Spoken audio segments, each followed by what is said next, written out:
Beredar petisi di media sosial terkait pembebasan tersangka penipuan sama penggelapan investasi bodong Alnaura Karima Pramesti yang dibuat oleh adik kandung make akun media sosial tersangka. Menanggapi hal tersebut, Kapolrestabes Palembang, Kombes Pol Muhammad Ngajib tidak peduli.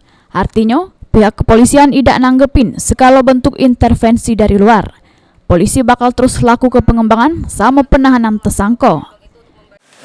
Jadi kalau untuk proses daripada penegakan hukum ini, kita tentunya akan melakukan proses sesuai dengan aturan yang berlaku. Jadi kalau ada petisi, saya persilahkan saja, itu haknya ya, itu haknya masyarakat membuat petisi. Tapi kami tidak akan ada intervensi dari manapun. Kami akan tetap melaksanakan penyidikan sesuai dengan aturan yang berlaku.